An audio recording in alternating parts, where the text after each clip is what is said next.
Hello and welcome to the channel. Today we are covering the updated Bard class for the new 2024 Player's Handbook. My name is Nathan and I make these videos about Dungeons & Dragons typically once a week, uploading on Saturdays or Sundays depending on my schedule.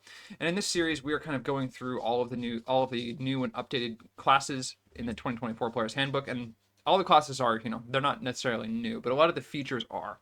So let's go into this one. So here is our agenda for this video. As in all the videos in this series, I'm going to talk about kind of the class overview and role of what I believe the core Bard class to be. Importantly, in this series, I don't go through and talk about subclasses and how they change the core class in detail, but we're more so talking about what the core class does. Then I'll go through all the class features of the core class from level 1 to 20, and I've broken this out into sections to make it easier. And in this series, I will be kind of explaining how the class has changed since the previous Player's Handbook back in 2014. Then I'll go into talking a little bit about multiclassing the 2024 Bard and what my opinions on what other classes are good with it, and then we'll kind of summarize the class and give it some ratings as a whole. So let's jump into our class overview and role. So the Bard at its core, they are a charisma primary full caster, and they are primarily a support and controller. This is what the core class is designed to do. Their main abilities focus on boosting their allies and controlling their enemies. Now, they're also very flexible with your spell choices as you get into higher levels, namely the end of Tier 2, beginning of Tier 3 play and beyond, so specifically from level 10. They're also very good at skills. Bard is probably one of, if not the best skill classes in the game. Typically because of they have both expertise and a lot of spells that are applicable for out of combat utility situations. They don't necessarily have the role rigging that rogues have with reliable talent, or potentially barbarians have with their new primal knowledge and later indomitable might. But they are very, very good at skills, and they have spells that make their skills, or even your allies' skills, even better, and they can boost allies' skills out of combat as well. All right, here is the class feature table for the Bard. So I cut off the spell progression thing because it's a full caster spell progression, and that hasn't changed. Some features have been cut, namely Song of Rest is gone, as well as Magical Inspiration, which was a feature out of Tasha's. But on the next slide, here are all the abilities that are new for the Bard. The Bard has a new capstone called Words of Creation, and that is it. Now, here are all the features that have changed. So everything I boxed in blue here is something that has seen a change of some kind. So Bardic Inspiration has changed. Their spellcasting feature has had some changes. That's namely in the prepared spells type column. Generally speaking, the 2024 Bard has more spells from level 5 to 13 and fewer from 14 to 19 before being the same at 22.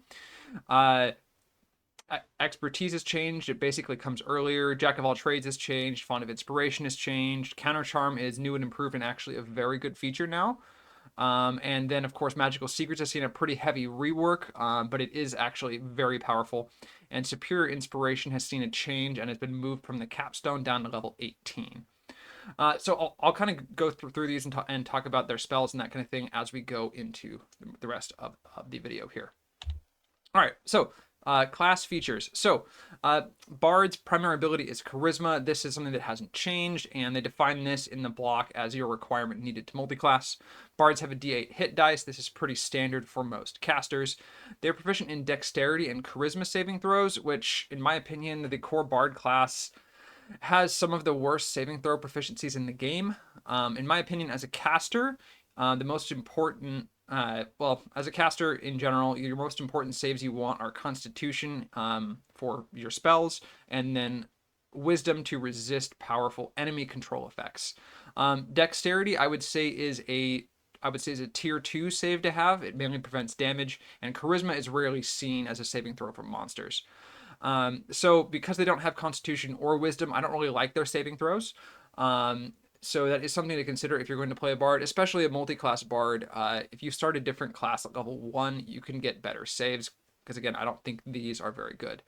A Bard, you get proficiency with any 3 skills, which is nice. You get simple weapons, you get to pick any three musical instruments, and then you're proficient with light armor. And this is the same as the class was in the 2014 rules, at least in terms of everything you see on this page. All right, here is our first feature, Bardic Inspiration, and this is the core feature of the Bard. We can use it a number of times per long rest equal to our Charisma modifier, and it starts out at a d6. So we can use a bonus action to inspire another creature who can see us or hear us within 60 feet, and a creature can only have one of our Bardic Inspiration dice at a time. The dice lasts for an hour, and when the holder fails at any d20 test, you can roll the die and add the number rolled to the result, potentially turning failure into a success, and it's expended when rolled. Now, this is mostly the same, but there are a few notable changes. First, Bardic Inspiration only used to last 10 minutes. Now it lasts a full hour, and it used to be limited to specifically ability checks, attack rolls, or saving throws. Now, that generally covers just about anything you could do with a d20, but now it applies to any d20 test, so it might be a little more applicable. Importantly, you can now also use it after the DM says the roll fails. And before, you could only decide to use it after you roll, but before the DM said the roll was going to fail. So if you thought it was too low, you could boost it, but now you don't have to do that if the DM says you already succeeded. So overall, nice quality of life change, and fixes kind of some of the pain points with it, namely the duration and not knowing whether or not you need it when you roll. Their next key feature is spell casting, and there are very, very few minor changes here. So first, we are Charisma primary caster, which means our spell attack bonus and our spell save DC are based on our charisma. We use a musical instrument for our casting focus. We get 2 cantrips, and we can replace one every time we level up. This is new. You used to only be able to swap your cantrips at your ability score increase levels with the Tasha's features, so that's a nice quality of life thing. And they can prepare for spells. Now, for the sake of wording, the new player's handbook has changed all of the wording around spellcasters from known and prepared to everybody is prepared, but functionally we are still the same in what I called a known caster before, because we can't swap out our spells in a long rest, which is what a prepared caster in 2014 does. We can only swap out one spell every time we level up. So this is essentially the same as before in terms of our mechanics. So pick your spells, those are spells that you get, and you can retrain one every level. Importantly, the ritual caster feature is gone out of the Bard spellcasting, but this is because there was a rule change. Anyone who knows a spell that has the ritual tag can cast that spell as a ritual. So you can still ritual cast as a Bard, and that's not a big deal. We have 2 first level spell slots here. There's just, standard full caster progression. Now, generally, the gist of the Bard spell list, they got some nice new cantrips, namely Starry Wisp, which is an attack roll cantrip, which they didn't have before.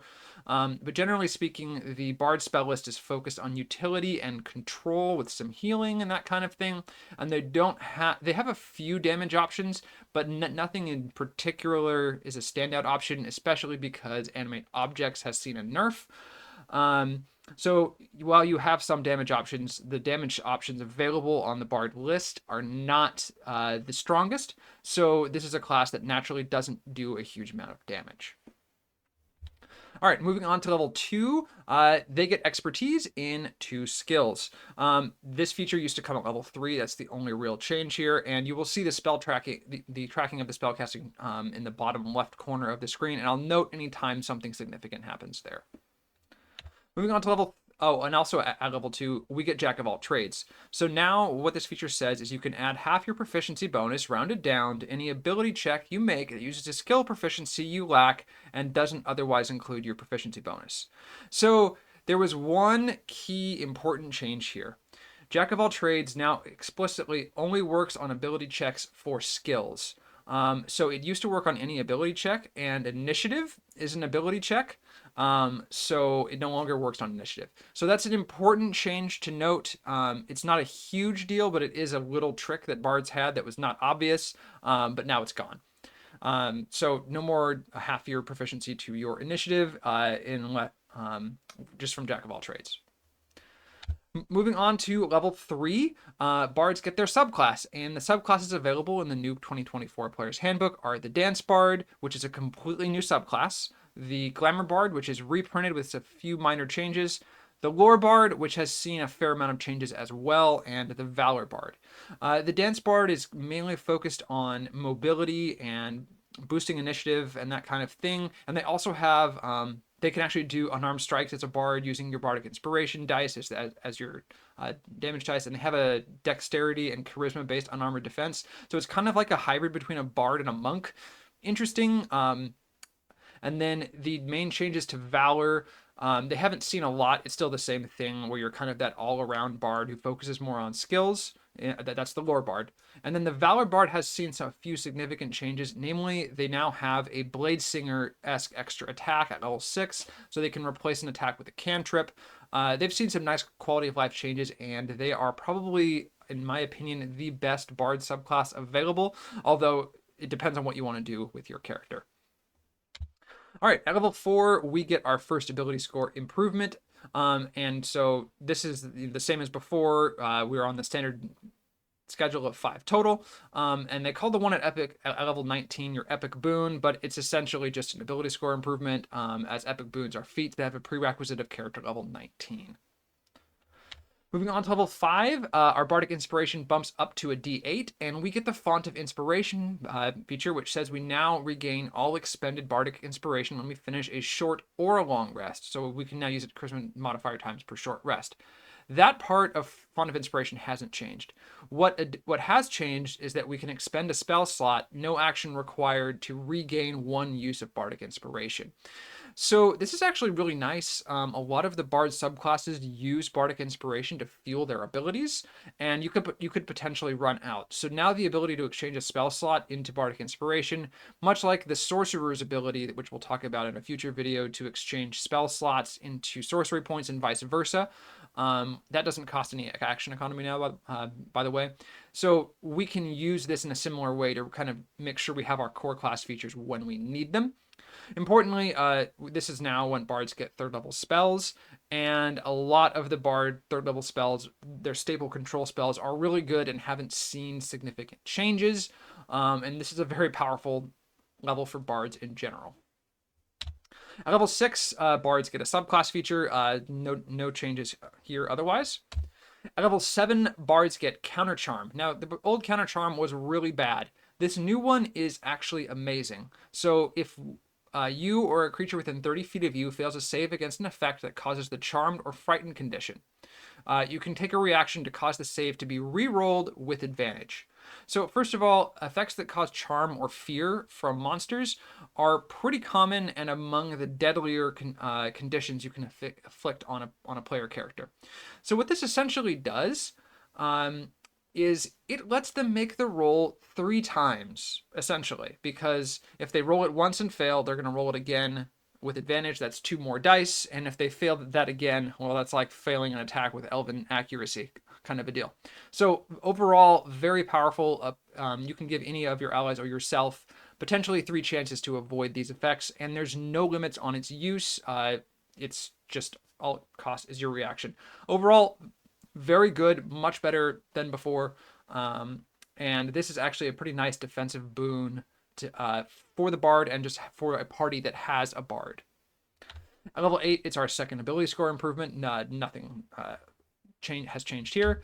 At level 9, we now have 4 expertises, and this is a level sooner than it was before. That's the only change here. At level 10, our Bardic Inspiration bumps up to a D10, and we get the new and improved Magical Secrets. So this also came at level 10 before, but what it does, what it did in the past is you got to pick 2 spells of a level you could cast from any class's list. But now, what Magical Secrets does, whenever you reach a bard level, including this one, and your prepared spells number increases, you can choose your new prepared spell or spells from the bard, cleric, druid, or wizard spell lists, and they count as bard spells for you. In addition, whenever you replace a spell prepared for this class, so that's every level potentially, we can replace it with a spell from those lists. So starting here, I would consider this combined spell list of these 4 classes the best spell list in the game. You don't have access to like Ranger or Paladin exclusive spells anymore, but getting access to the whole Nature and Arcane and Divine Domain kind of spell lists means that from here on out, your Bard can be pretty incredible. And a new thing I'm tracking here that you can see over there is the max plundered spells thing. This is the maximum number of spells you're going to be able to have from another class, and I'm going to be tracking this as we go up. So importantly, you can use this to cover defensive weaknesses. So you can get abjuration spells like Shield or Absorb Elements or Counterspell. You can use it to get better damage spells like Fireball and that kind of thing that you might have been lacking. You could also get, some of the powerful new emanation spells like Spirit Guardians or Conjure Woodland Beings. Those spells have their own potential issues, but the power of this class from here on out, there's a lot of very powerful things you could do. You can even use the new Conjure Minor Elementals if you've made a Valor Bard build to be able to do a huge amount of damage. That spell is also problematic. But the fact that you have access to all of these spell lists means that you can now tailor your spell list as you level up to become very, very powerful. So let's move on to level 11. Bards don't get any class features at level 11. This is just 6th level spells. Admittedly, the 6th level spells like Mass Suggestion and that kind of thing are very powerful. And we can now, have 2 additional spells that aren't Bard spells on our list. So potentially 25% of our spells at this point could be from Cleric, Druid, or Wizard instead of Bard. At level 12, it is our third ability score improvement or feat, and we are now at 5 of 16 prepared spells, which could potentially be from another class. At level 13, again, it is no features other than 7th level spells, and 7th level spells, again, are pretty powerful. We're now up to 7 out of 17, which could be from another class. Importantly, 7th level is where Simulacrum comes online. Simulacrum has seen some changes, namely that Simulacrum can't cast Simulacrum. So if you made a Simulacrum with a higher level spell slot, it couldn't just copy you and then obviously repeat that process. And also this, in my opinion, also rules out the Simulacrum casting Wish to cast Simulacrum because they're still casting the spell. But you can have your Simulacrum cast Wish for you and wish for absurd things and then avoid any of the consequences on yourself for wishing for things outside of the normal bounds of the spell. So that's a potential issue that the Simulacrum spell has that they haven't necessarily addressed. But before, Bards couldn't get Simulacrum until level 14, but you can get it here if you want because this is a level that you can prepare those spells. At level 14, this is normally when the second tick of Magical Secrets would have come in. At this point, the 2014 Bard could have had 4 spells from other classes.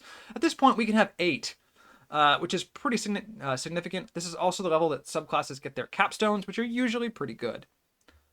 At level 15, we are up to a D12 Bardic Inspiration. No features come here other than 8th level spells, but again, we can pick our spells from any class. We have potentially 10 out of 18 could be off of other classes spell lists at this point, and you could get Clone out of Wizard if you wanted to. Bards are pretty bonkers going into these higher tiers because you get everybody's best spells.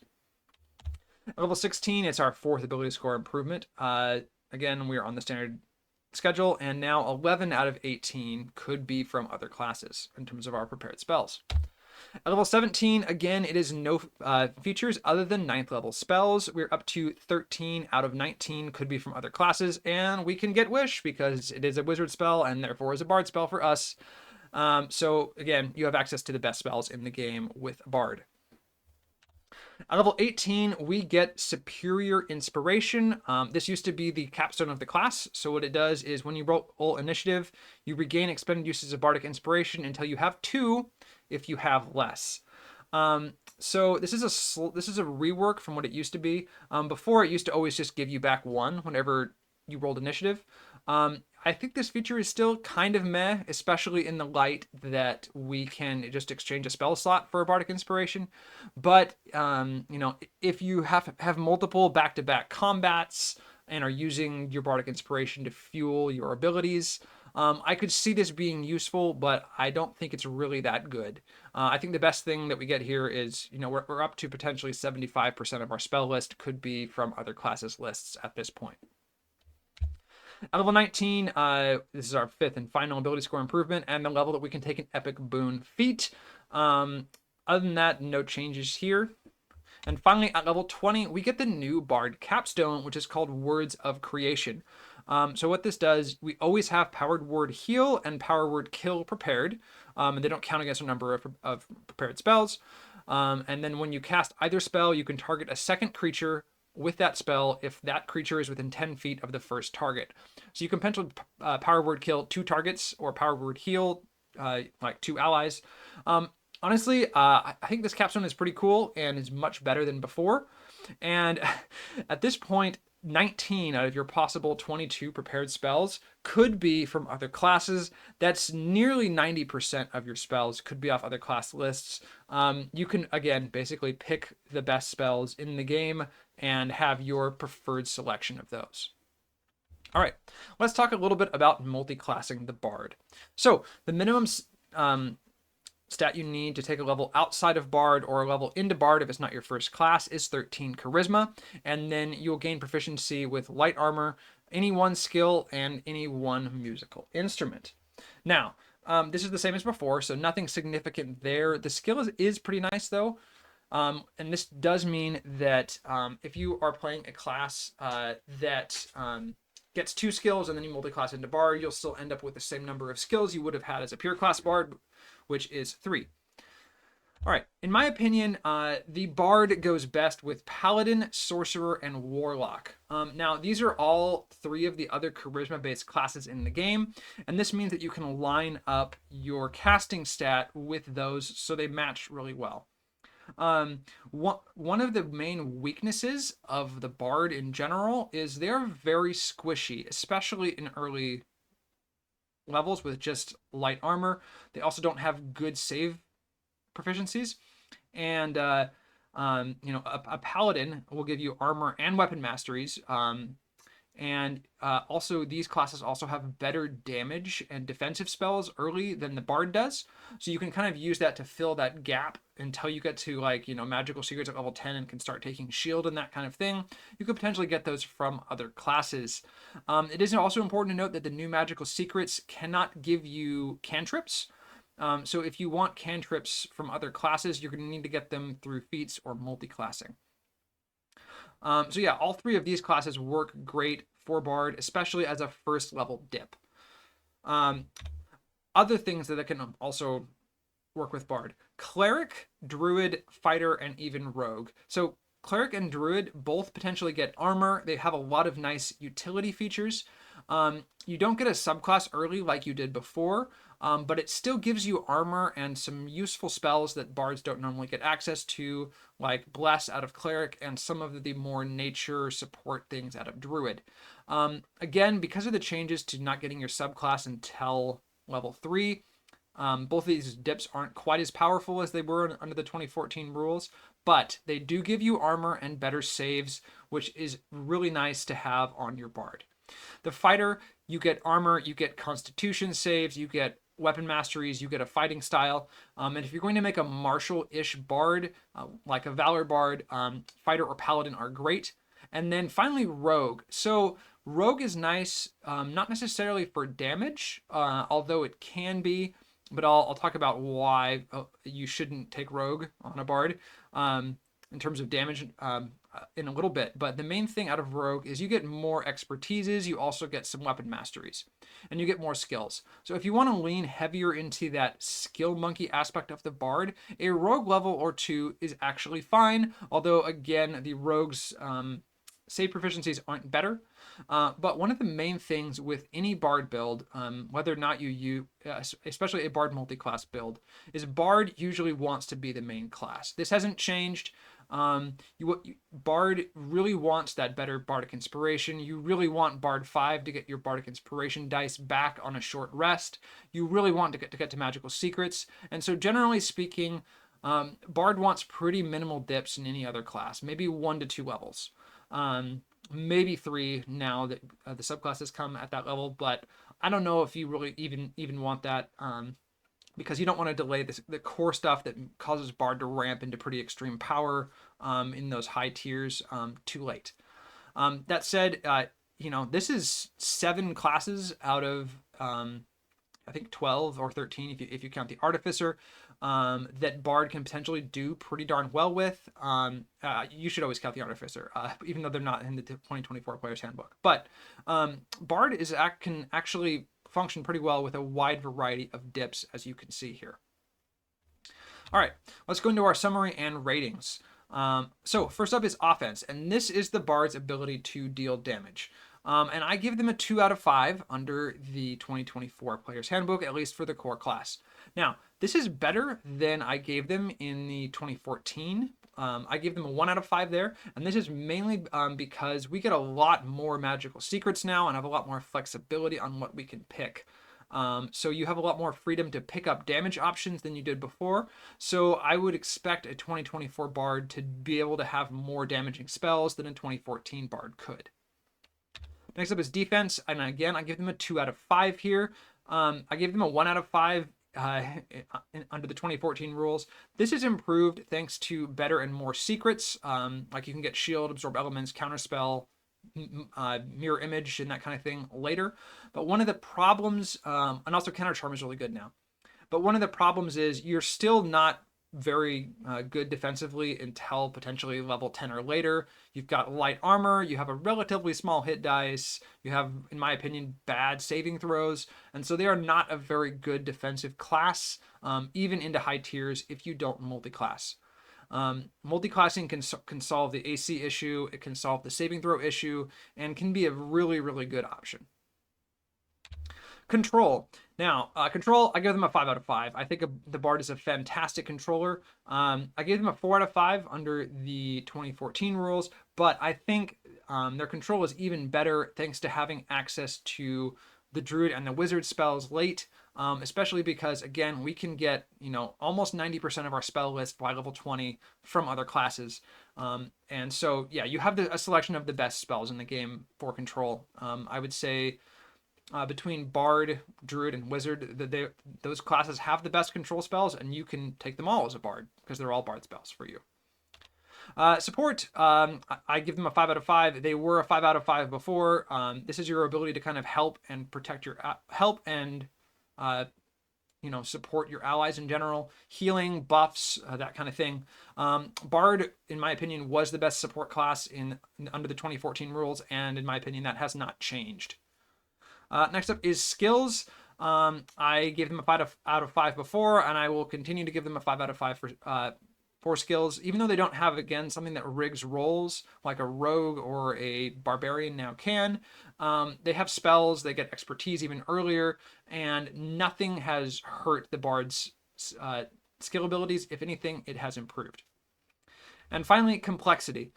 This is something I give based on how difficult it is to play the class. A 5 out of 5 is a complex and difficult class to play, and a 1 out of 5 is relatively easy. Now, under the 2014 rules, I gave them a 4. I give them a 5 out of 5 for complexity now, namely because your spell list is massive from level 10 and beyond. Also, being a known caster means you don't have the flexibility, and it's not necessarily very forgiving if you pick the wrong spells. So it's important to know the strength of the various spells in the game and pick the ones you need accordingly. You also have a lot of things you can do on your turn with Bardic Inspiration and other things that aren't immediately obvious. And so the Bard is a relatively complex character. I wouldn't necessarily recommend it as a first-time player's, like a player who's new to full casters as their first caster. I think, again, the easiest full caster is going to be Cleric, and I will talk about that in a future video. All right, so thanks for watching. This has been our overview of Bard. Overall, I really like the changes to Bard. I feel like they fixed a lot of clunky abilities and buffed or reworked any abilities that kind of felt bad, like Counter Charm. I think the Magical Secrets rework is amazing. Even though you lose access to Paladin spells and Ranger spells, you get so many more spells from other classes that I think it's actually a lot better now. I think the new and reworked subclasses look great and really fun. and I would be really excited to play a bard. I think I haven't seen a 2024 class that I'm not excited to play. And our next class overview is going to be on cleric. I'm going through them alphabetically.